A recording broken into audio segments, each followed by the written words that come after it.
Hello viewers, in this tutorial we will try to know how to fit logistic regression model in R. Logistic regression is a statistical method to model the relationship between a binary outcome variable and one or more predictor variables. It is commonly used in the field of machine learning and data analysis to make predictions about the probability of an event occurring based on a set of input variables. The basic idea behind the logistic regression is to model the probability of response variables, also called the outcome variable, as a function of the predictor variables. In its simplest form, logistic regression assumes that the relationship between the predictor variables and the outcome variable is linear, but the probability of the outcome variable is not linear. Instead, the probability is modeled using the logistic function, which transforms the linear relationship into a probability that ranges from 0 to 1. So, in this tutorial, we will use the IRIS dataset, which is built in R. So, to perform the logistic regression, it is good to practice to split the data into training and testing sets to evaluate the performance of the model on unseen data, that is testing data. So let us load the data. We name the dataset data, and so we run the code. So okay, the data is loaded. The data has 150 observations and 5 variables. Let us view the data.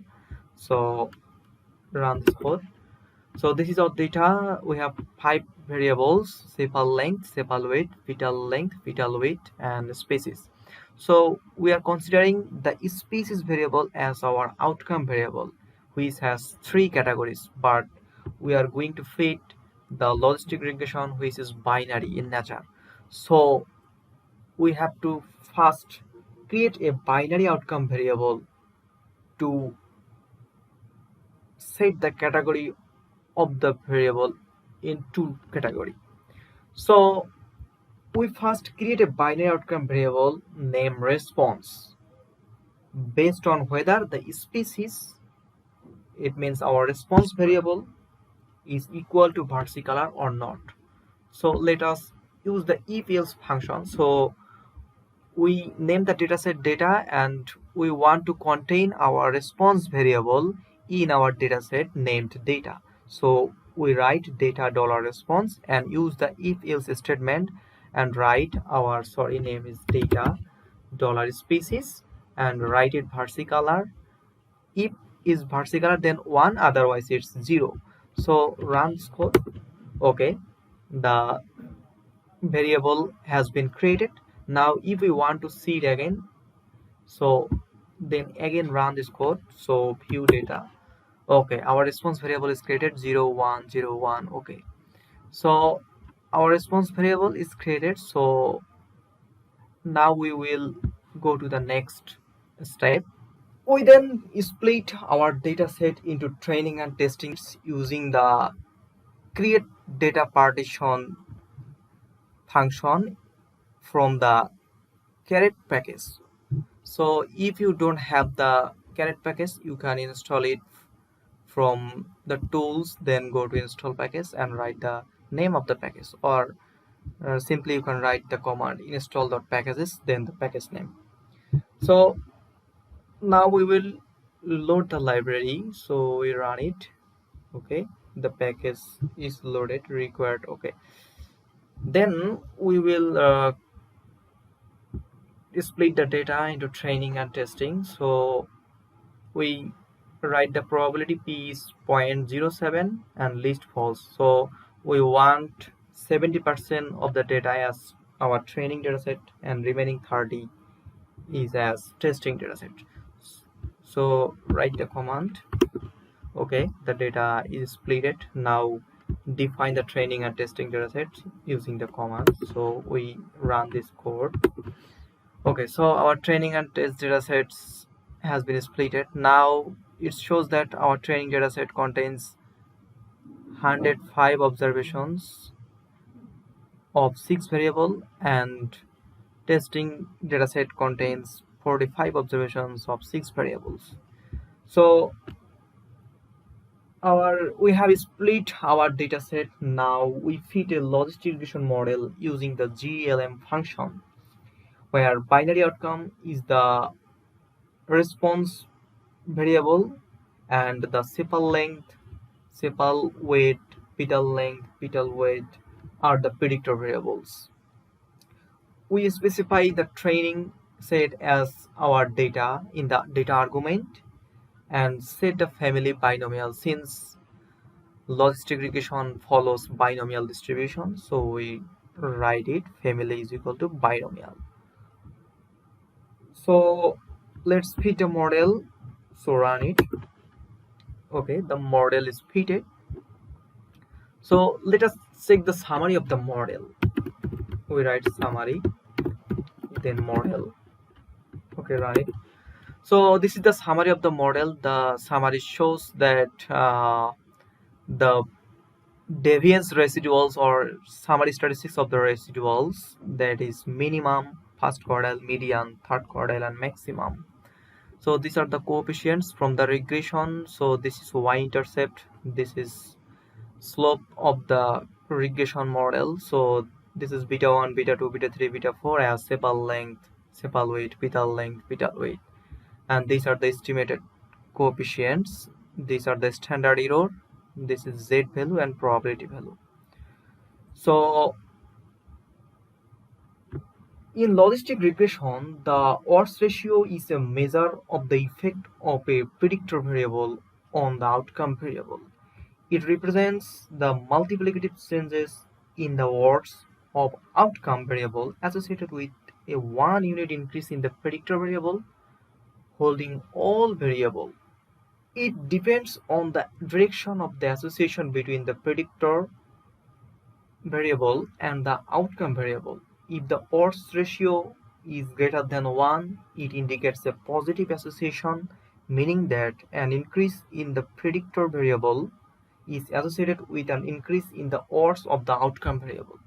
If the odds is less than 1, then it indicates a negative association, meaning that an increase in the predictor variable is associated with a decrease in the odds of an outcome variable. So to calculate the odds ratio, we use the coefficient COEF function to extract the coefficient. These are the coefficient from the model, and then apply the exponential function of this coefficient to calculate the odds ratio. So let us extract the coefficient from the regression model using this function. So this function is extracting the model. So run this function. Okay, so run it again. So these are the odds ratio from our model from the predictor variables.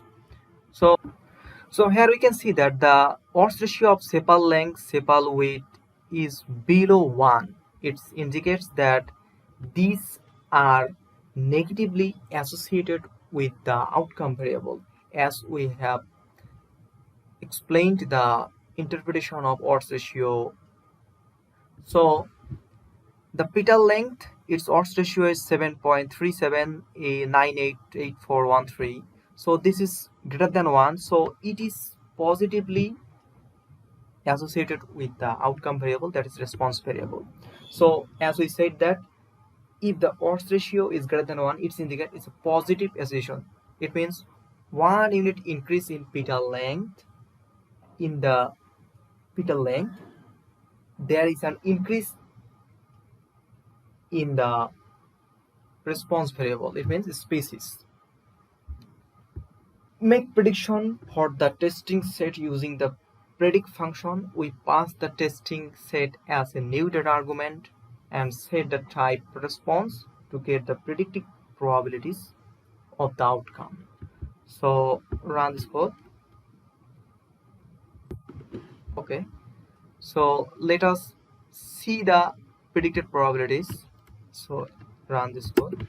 Okay, so these are the predicted probabilities, and if you want to convert the predicted probabilities into words, so we write this command. So what we will write, predicted probabilities divided by 1 minus predicted probabilities. So this is the formula for converting the predicted probabilities into predicted odds. So we run this command. Okay, so again run it. So these are our predicted odds. So to evaluate the performance of the model on the testing set, we use the ROC function from the PROC package to calculate the receiver operating characteristics curve and the area under curve AUC.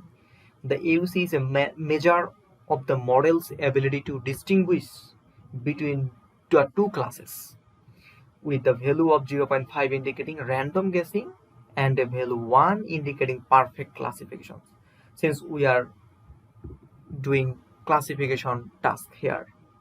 So we run this code. So run it. So we calculated the ROC measure and we found the area under curve value is 0.8249. This is greater than 0.5. So it's near perfect classification, we can say.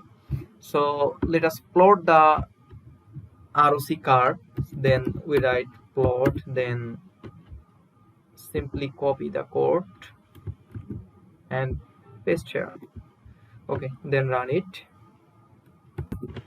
So this is the ROC curve. AUC, that means 0.8249, indicates better performance, and a curve that is closer to the upper left corner of the plot indicates better sensitivity and specificity.